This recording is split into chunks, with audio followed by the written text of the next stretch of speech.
Regulatory authority SEBI, full form आ जाती है पेपर में इसकी, हाँ जी, securities exchange board of India. SEBI is a regulatory authority of stock market. Stock market में शेयर्स की सेल परचेज होती है। स्टॉक मार्केट में कंपनीज अपने आप को लिस्ट करवाती हैं, तो उसमें एक ब्रोकर या इंटरमीडिएट रहते हैं जिनके थ्रू आप शेयर्स परचेज करते हो, तो वहाँ पर डीलिंग ट्रांसपेरेंट हो, फेयर हो, कोई भी स्कैम ना हो, ये इंश्योर करती है सेबी। क्लियर है?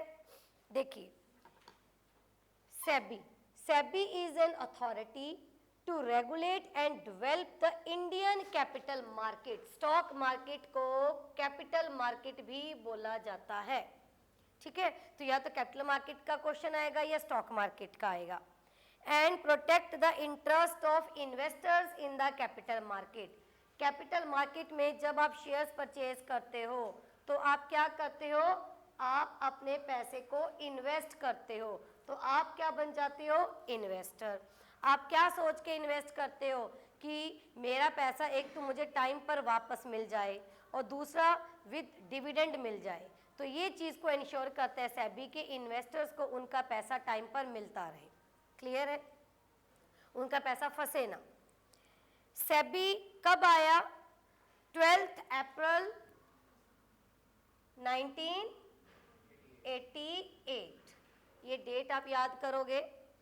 उसके बाद सेबी एक्ट आया 1992, और ये इसने काम करना इस एक्ट के अकॉर्डिंग, मतलब काम कब स्टार्ट हुआ? 30 जनवरी 1992। सेबी का जो हेड क्वार्टर है वो मुंबई में है। उसके बाद ये जो चारों डायरेक्शन में इनके ब्रांचेस हैं, ऑफिसेज हैं, वो आप लर्न करोगे। नॉर्दर्न में है इनका, नॉर्दर्न में है new Delhi, southern Kolkata, sorry eastern Kolkata, southern Chennai और वेस्टर्न में अहमदाबाद में। क्लियर है? चारों डायरेक्शंस में अलग अलग इनके रीजनल ऑफिसेज हैं। अब उसके बाद जो ये तो चारों डायरेक्शंस में भी करने हैं, मेन हेडक्वार्टर मुंबई में है वो भी करना है। कब आया? 12 अप्रैल 1988, ये भी करना है। किसकी मार्केट है? किसकी रेगुलेटरी अथॉरिटी है? स्टॉक और कैपिटल। यहां तक समझ में आ गया? फिर आप इसका बोर्ड करोगे। बोर्ड में कौन कौन लोग हैं देखिए, और उनकी अपॉइंटमेंट कौन कौन करता है ये आप लर्न करोगे। फर्स्ट इसमें है एक चेयरमैन, इनकी अपॉइंटमेंट होती है सेंट्रल गवर्नमेंट के द्वारा। सेकंड इसमें रहते हैं 2 मेंबर्स फ्रॉम सेंट्रल गवर्नमेंट, ठीक है?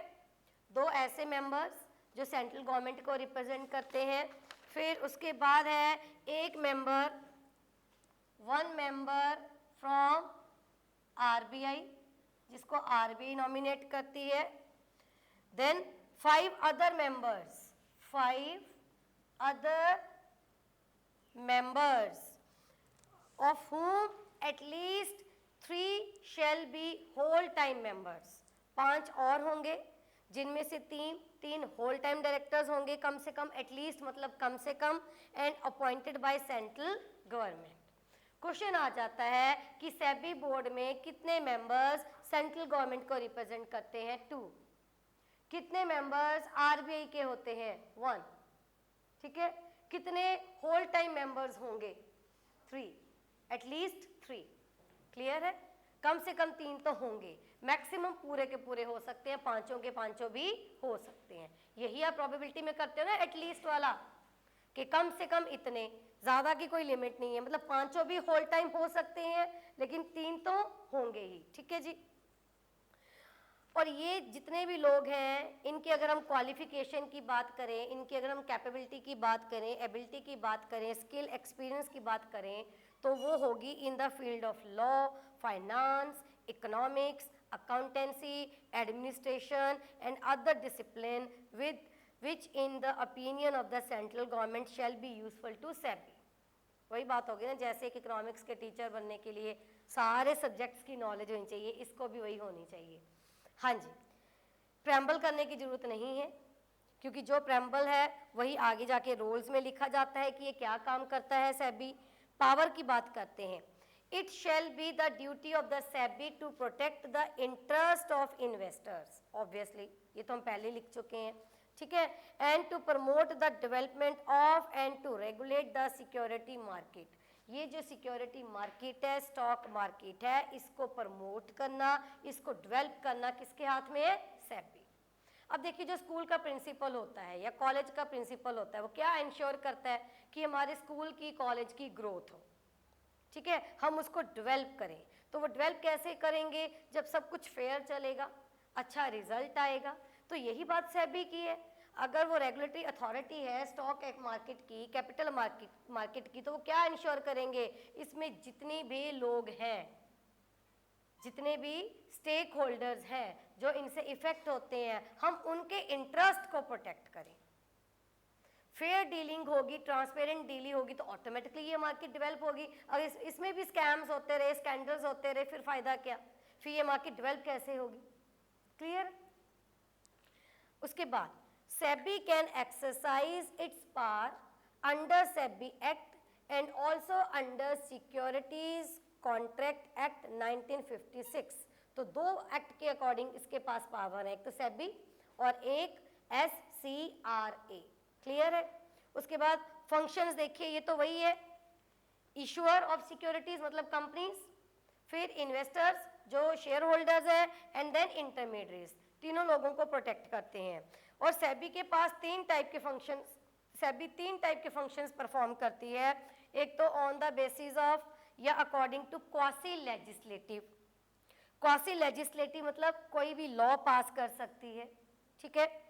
Quasi judicial, according to court कोई भी जजमेंट दे सकती है। Quasi executive, according to executive authorities, ये कोई भी ऑर्डर पास कर सकती है।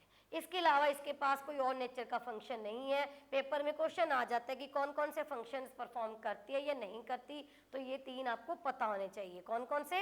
एग्जीक्यूटिव है, जुडिशियल है और लेजिस्लेटिव है। हाँ जी, उसके बाद देखिए क्या है, रोल देखते हैं। सेबी किस तरीके से बिजनेस को फैसिलिटी प्रोवाइड करती है। SEBI is the responsible for the development of India's capital market. आपका इसमें भी तो बिजनेस होता है, शेयर्स में भी तो बिजनेस है आपका, ठीक है। SEBI supervise the subsequent trading of these shares on the floor of stock exchange. SEBI facilitate overseas entities desirous of participating in Indian capital market. India में तो प्रोटेक्ट करती है, ओवरसीज इन्वेस्टर्स को भी प्रोटेक्ट करती है, ठीक है। उसके बाद SEBI coordinates with the market developers and regulators abroad. SEBI coordinate मतलब किसके साथ मिलके काम करती है? अब्रॉड में भी जो मार्केट को डेवलप करने में, मार्केट को रेगुलेट करने में जो बोर्ड है उनके साथ भी ये मिलके कोलैबोरेशन में काम करती है। SEBI is responsible for investors faith. अब पापा कहते हैं कि पेरेंट्स का विश्वास उठ जाता है किसी भी जगह से। अगर हम पेरेंट्स की बात करें तो उसके लिए कौन रिस्पॉन्सिबल होता है? जो उस ऑर्गेनाइजेशन का ऑनर होता है ना। पापा कहते हैं ये स्कूल अच्छा नहीं है, ये कॉलेज अच्छा नहीं है, क्यों नहीं है? यहाँ की मैनेजमेंट बात नहीं सुनती, यहाँ के प्रिंसिपल बात नहीं सुनते। तो ऐसे ही सेबी क्या है, तो सिर्फ और सिर्फ इन्वेस्टर्स का जो फेथ है वो किसके कारण आएगा? सेबी के कारण आएगा। अगर सेबी चाहे तो फेयर प्ले करके उनका फेथ हासिल कर सकती है। नेक्स्ट पावर्स देखिए जी सेबी की क्या है। सेबी की पावर्स है मेजर्स टू रेगुलेट, वही आ गया, सिक्योरिटी मार्केट को रेगुलेट करती हैं, कोई भी फ्रॉडुलेंट और अनफेयर ट्रेड प्रैक्टिसेस को रोकती हैं। इसके पास सिविल कोर्ट के जैसे पावर होती हैं। अब क्रिमिनल कोर्ट और सिविल कोर्ट अलग होती है ना। क्रिमिनल कोर्ट में तो क्राइम्स जो करके आते हो, मर्डर वगैरह कर दिया या कुछ और, है ना, इस टाइप का। तो सिविल कोर्ट में क्या होता है? कोई फ्रॉड कर लिया या कुछ और आपने, हाँ वही, तो उसके अकॉर्डिंग पावर है। अब यही थोड़ी ना कि हाँ जी इसमें मालिक का मर्डर कर दिया तो आप सेबी के पास चले जाओगे, ठीक है। देन और इसके पास पावर क्या है? Prohibit certain persons from dealing in securities. अगर सेबी को लगता है कि ये पर्सन गलत है तो किसी भी पर्सन को ट्रेडिंग करने से रोक सकती है। पार्ट टू रेगुलेट और प्रोहिबिट इशू ऑफ प्रोस्पेक्टस, किसी भी कंपनी को रोक सकती है प्रोस्पेक्टस इशू करने में, शेयर्स इशू करने में। Part two specify listing requirement, अगर आपने अपने आप को लिस्ट करवाना है तो रिक्वायरमेंट क्या है वो सेबी आपको बताएगी। Part to issue directions, power of investigations, part to seize of records, part to make cease and desist order in case of insider trading और मार्केट मैनिपुलेशन। कोई भी पर्सन जो इनसाइडर ट्रेडर है, जो अंदर से गलत काम करता है, सेबी उसको रोक सकती है, अपनी पावर्स को डेलीगेट कर सकती है और कोई भी टाइप का रूल्स बना सकती है। क्लियर है? इसके अलावा सेबी के पास और कोई पावर नहीं है। नेक्स्ट आता है CCI, competition commission of India. इसकी भी फुल फॉर्म करोगे आप, CCI, competition commission of India. ये मार्केट में फेयर कंपटीशन बनाए रखती है, फेयर कंपटीशन को प्रमोट करती है। क्लियर है? CCI, इसका मेन काम क्या है कि कंपटीशन बना रहे, क्योंकि अगर कंपटीशन होता है तो इससे सबसे ज़्यादा फायदा कस्टमर को होता है, क्योंकि आपको वैरायटी ऑफ गुड्स मिलती हैं, फेयर प्राइस पर आपको मिलती हैं, माल प्रैक्टिसेस नहीं होती, अच्छी क्वालिटी की आपको चीज़ें मिलती हैं ना। ये तो होता है जितना ज़्यादा किसी भी प्रोडक्ट को लेकर कंपटीशन होगा उतनी वैरायटी आपको अच्छी मिलती है, उतनी क्वालिटी आपको अच्छी मिलती है। तो इसके अलावा कंज्यूमर्स का तो फ़ायदा होता ही होता है कंपटीशन में, और किसका फ़ायदा होता है? प्रोड्यूसर्स का भी फ़ायदा होता है, उनकी एफिशिएंसी, उनकी एबिलिटी, तो ये सब कुछ ही इम्प्रूव होता है, उनकी प्रॉफिटेबिलिटी भी इम्प्रूव होती है, क्योंकि जितना अच्छा काम करेंगे कस्टमर्स उतने अट्रैक्ट होंगे तो उतना उनका जो प्रॉफिट है वो बढ़ेगा। देखिए, competition is a situation in a market in which sellers independently strive, मतलब स्ट्रगल करना, फॉर द बायर्स पैट्रोनेज, मतलब फेथ। तो पहले कंपटीशन का मीनिंग आ जाएगा कि इंडिविजुअली आप स्ट्रगल करते हो बायर का फेथ हासिल करने के लिए, इंडिविजुअली अपने लेवल पर स्ट्रगल करना। अब आपके बीच में भी अगर मान लो चाहे कोई रेस कंपटीशन है, चाहे कोई डांस कंपटीशन है, उसका मतलब क्या है? आप इंडिविजुअल लेवल पर अपनी अपनी परफॉर्मेंस को इम्प्रूव करोगे कि जब दूसरा नाच रहा होता है उसके पैरों में गोलियां गिरा दी या उसके घुंघरू तोड़ दिए या उसका सैंडल तोड़ दिए, ऐसा कुछ करोगे कि ये मेरे से आगे ना निकल जाए। अगर आप ये कर रहे हो मीन्स ये अनफेयर है। अगर आप अपने एफिशिएंसी को इंप्रूव करने की कोशिश करोगे, अपना डांस परफॉर्मेंस इंप्रूव करोगे, इट मींस ये फेयर है। जैसे सीरियल्स में दिखाया जाता है, फिल्मों में दिखाया जाता है, बाद में बोला जाता है ना ये अनफेयर था, फिर बाद में गलती भी मानी जाती है। तो यहाँ पर भी वही चीज़ है, मार्केट में भी सेम वही चीज़ है। आप इंडिविजुअली स्ट्रगल करोगे, ठीक है। अगर आप ऐसा करोगे, गलत काम करते हो, तो कंपटीशन किसका रूप ले लेता है? कन्फ्लिक्ट का। कन्फ्लिक्ट मतलब डिस्प्यूट between two parties, ठीक है। Competition is the best means of ensuring that the common man or आम आदमी has access to the broadest range of goods and services at the most competitive prices. जितना ज़्यादा competition होगा, अब आपने चारों टाइप की मार्केट कर ली, परफेक्ट में भी कंपटीशन है, मोनोपोलिस्टिक में भी कंपटीशन है, तो आपको वैरायटी ऑफ गुड्स मिलती हैं कि नहीं मिलती? परफेक्ट को छोड़ दो क्योंकि वहाँ तो होमोजीनियस है, मोनोपोलिस्टिक में कंपटीशन है। लेकिन जितना कंपटीशन कम होगा, अकेले होगे, कम होगे, तो उतनी आपको वैरायटी भी कम मिलेगी, दूसरा प्राइस भी अपनी मर्जी का चार्ज करेंगे, तीसरा आउटपुट भी अपनी मर्जी का मार्केट में लेके आएंगे, जानबूझ के सप्लाई को शॉर्ट कर देंगे, कॉम्बिनेशन में आ जाएंगे मिलके कि हम मिल जाते हैं, मिलके कस्टमर्स को हरास करते हैं, ये एरिया तेरा है, ये एरिया मेरा है। तो आप इसमें ऐसा कुछ भी नहीं कर सकते। कोई भी कॉम्बिनेशन अगर आप बनाते हो और उस कॉम्बिनेशन की अगर इंटेंशन गलत है तो CCI उस कॉम्बिनेशन को रोक सकता है। क्लियर है? आगे देखिए क्या है, fair, free and fair competition leads to the following benefits. क्या क्या बेनिफिट्स मिलते हैं? इनोवेशन, नए नए आइडियाज लेके आते हो कि कैसे आगे निकलूं, एफिशिएंसी, क्वालिटी, कॉस्ट सेविंग। अब आप क्या कह रहे हो कि मुझे अपनी क्वालिटी इंप्रूव करनी है, क्वालिटी इंप्रूव करने के लिए आपको अच्छी टेक्नोलॉजी भी लेकर आनी पड़ेगी, साथ में आपको कॉस्ट का भी ध्यान रखना पड़ेगा, तभी आप उनको कम प्राइस में चीज़ें सप्लाई करोगे। अगर आपकी कॉस्ट ज़्यादा होगी तो आप कम प्राइस में कैसे सप्लाई करोगे, फिर आपका प्रोडक्ट कोई खरीदेगा कैसे? तो आप कॉस्ट मैनेजमेंट के ऊपर भी ध्यान देते हो। Availability of goods in abundance, जितनी ज़्यादा मात्रा में होंगी चीज़ें उतना लोग सेटिस्फाई होंगे। अब आप किसी दुकान पे जाते हो, वहाँ पर आप कहते हो कि हाँ जी कुछ दिखाओ, कुछ भी, चाहे आप फुटवेयर लेने जा रहे हो, चाहे आप ड्रेस लेने जा रहे हो, अगर वो एक दो दिखा के बोल दे कि बस यही है, तो आप वहाँ से नहीं लेते, आप उठ जाते हो कि बस यही है, इसमें कोई चॉइस तो हो नहीं रही। आपको होती है वैरायटी, 50 पीस दिखाएगा तो आप एक पसंद करोगे, उसमें भी कलर ऑप्शंस की डिमांड करोगे, जो एक पसंद आ गया उसमें भी 10 कलर होंगे तो मैं लूँगी या लूँ। बॉयज़ की बात नहीं करते, शायद वो इतना नहीं करते, है ना, कलर्स का इनको पता ही नहीं होता, मुझे लगता है कलर्स ही नहीं पता होते इनको, है ना, पीच और उसमें पिंक में क्या डिफरेंस है, पीच और ऑरेंज में, तो इनका इतना नहीं, मतलब मुझे लगता है जितना मैंने देखा है ना। हाँ जी, आगे देखिए क्या है, ये चीज़ क्लियर हो गई। नेक्स्ट जो क्वेश्चन आता है, क्या कह रहे हो, अब ग्रीन कलर भी कितने हो जाते हैं ना, ये लोग तो सभी को ग्रीन बोल देते हैं। अगर एक रेड है, एक मैरून है, एक ऑरेंज है, सभी को रेड पिंक बना देते हैं, है ना। हाँ, ब्लैक में भी कई आ जाते हैं, जेड ब्लैक आ जाता है, डल ब्लैक आ जाता है, पता नहीं कितने। हाँ, अब देखना वो कैसे हम कर रहे हैं, क्योंकि इनको इतना पता ही नहीं होता। हाँ जी, आगे देखिए क्या है। हाँ हाँ, वो अब ब्लैक ब्लैक देख रहे हैं, तीनों ब्लैक अलग है। नेक्स्ट देखिए क्या है, कंपटीशन की बात करते हैं, पेपर में ये क्वेश्चन आ जाता है, एग्जाम्पल भी आ जाती है। डायरेक्ट कंपटीशन और इनडायरेक्ट कंपटीशन। कंपटीशन दो टाइप के, one is direct, second one is indirect. Direct competition between two competitors having similar business, ये तो पता ही है आपको, लेकिन डिफरेंट बिजनेस में भी आपका कंपटीशन होता है।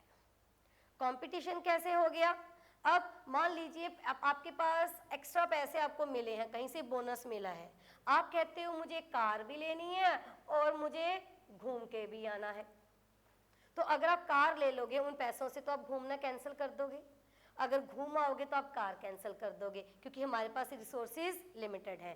तो कार इंडस्ट्री, ऑटोमोबाइल इंडस्ट्री और टूरिज्म इंडस्ट्री में भी क्या हो गया, इनडायरेक्ट कंपटीशन हो गया।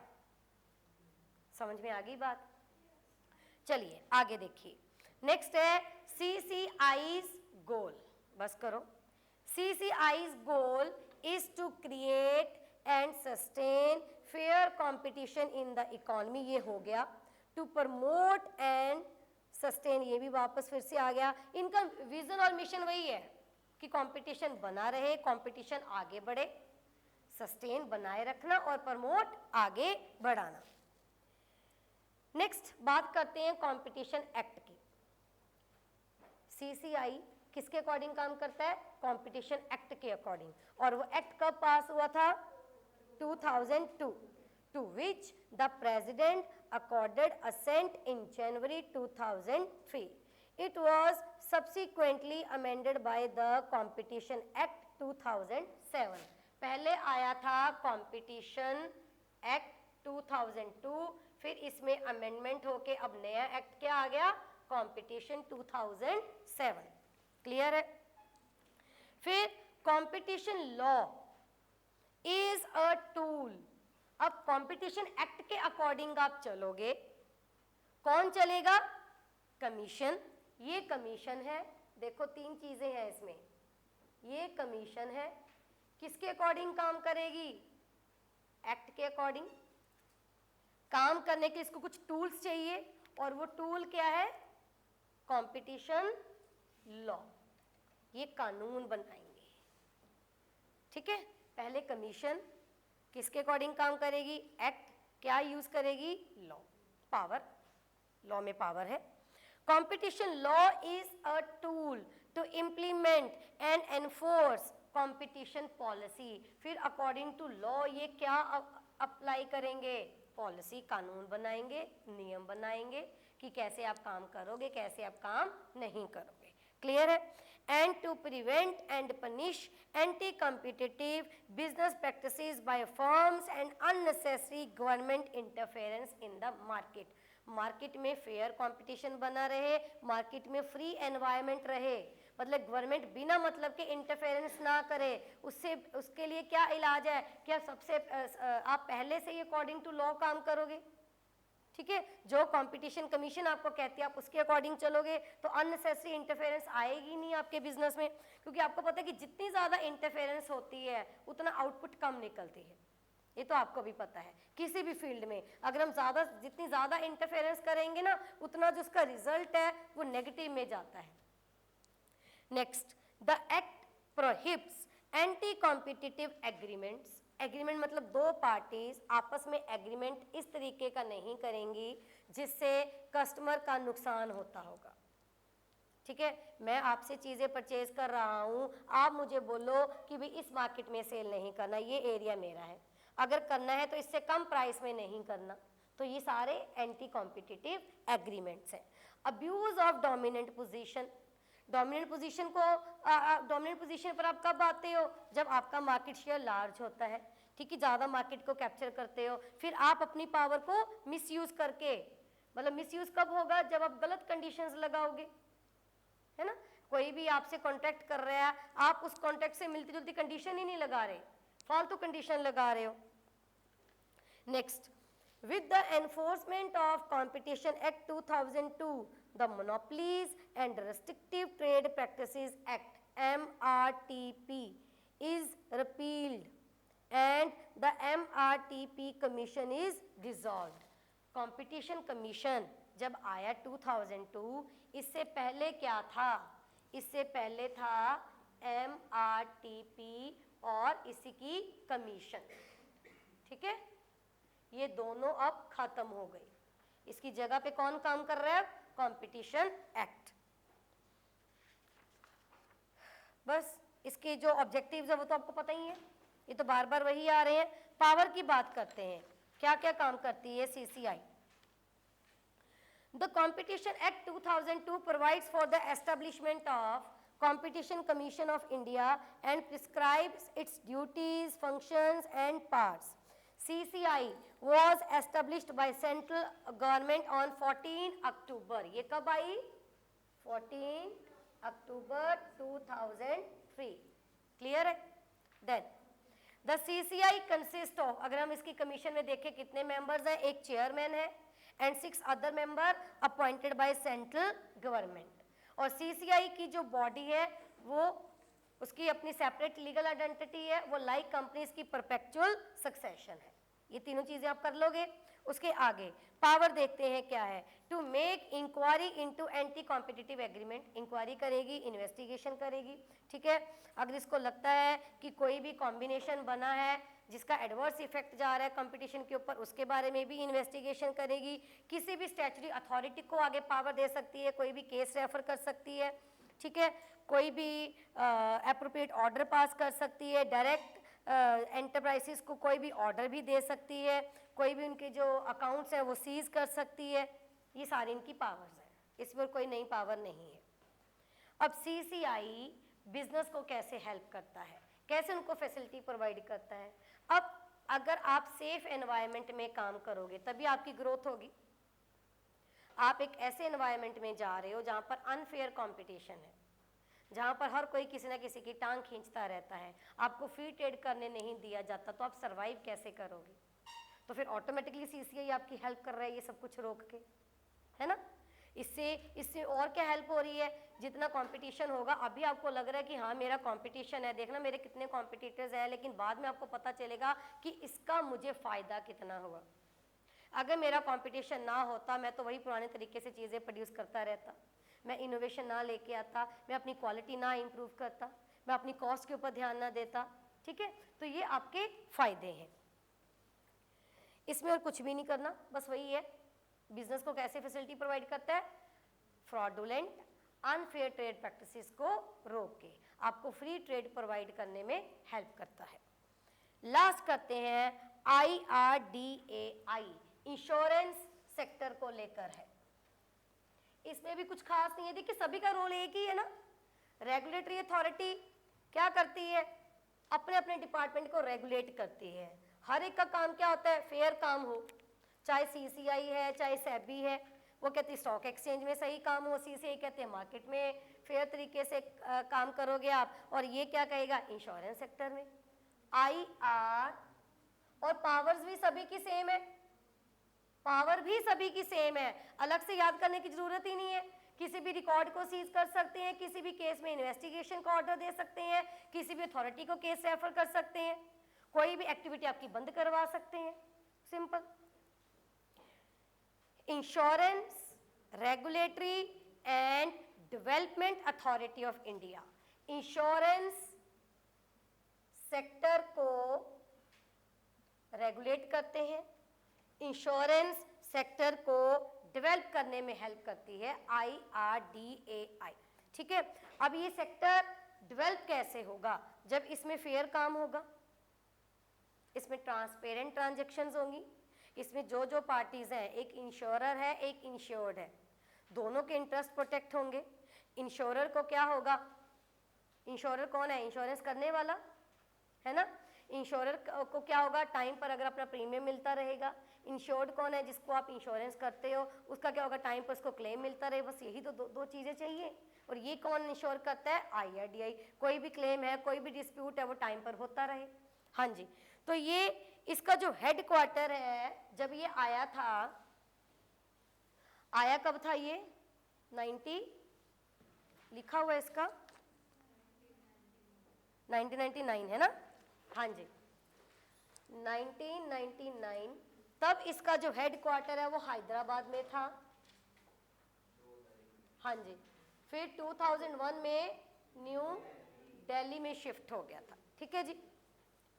आगे देखिए, insurance regulatory and development authority of India is an autonomous independent apex main statutory body which regulates and develops the insurance industry in India. IRDAI was constituted under Insurance Regulatory and Development Authority Act. Clear है? IRDAI comprises of, इसमें क्या क्या होंगे, एक chairman, second not more than 5 whole time members, not more than, अब ये not है, not more then मतलब इससे ज्यादा नहीं हो सकते, इससे कम हो सकते हैं, not more than 4 part time members, ठीक है, and all are appointed by government of India. Presently FDI limit in insurance sector is 49%। Foreign direct investment मतलब फॉरेन इन्वेस्टर्स इंडिया में इंश्योरेंस सेक्टर में मैक्सिमम ऑटोमेटिक रूट के through कितना invest कर सकते हैं, अप टू 49, इसके बाद भी कर सकते हैं, बियॉन्ड दिस लिमिट भी कर सकते हैं, लेकिन वो गवर्नमेंट रूट रहेगा। क्लियर है? आगे देखिए क्या है इसका ऑब्जेक्टिव, क्या है, to protect the interest of holders of insurance policies, जिन्होंने इंश्योरेंस पॉलिसी ले रखी है, to regulate, promote and ensure orderly growth of insurance industry for matters connected with and incidental thereto, जो भी कोई मैटर इनसे जुड़ा हुआ है, to amend the insurance act, life insurance corporation act, the general insurance business act 1972। इसमें आप और कुछ भी नहीं करोगे, यही जो नीचे 1 से लेकर 7 तक है, यही बातें ऑब्जेक्टिव में लिखी हुई हैं। मेन इनका काम क्या है कि जितने भी पॉलिसी होल्डर्स हैं या जितने भी इंश्योरर हैं उनके इंटरेस्ट को प्रोटेक्ट करना। पावर आप लोग कर ही चुके हो, पावर आप लोग कर ही चुके हो, मैंने बोला पावर कोई नई है ही नहीं है, ठीक है। अब ये बिजनेस फैसिलिटेशन में कैसे हेल्प करती है IRDAI? IRDAI takes steps to regulate and develop the insurance industry in the country. अब आपका बिजनेस तो इंश्योरेंस सेक्टर में भी हो सकता है, बिजनेस मतलब कॉन्टिन्यूस डीलिंग्स हो रही हैं, चाहे गुड्स में हो रही हैं चाहे सर्विस में हो रही हैं, तो आपका ये बिजनेस है, ना ये एम्प्लॉयमेंट है, ना ही ये प्रोफेशन है। The IRDA act allows private players to enter the insurance sector in India besides a maximum foreign equity of 49% in private insurance company having operations in India. Clear है? तो maximum कितना allowed है, 49%।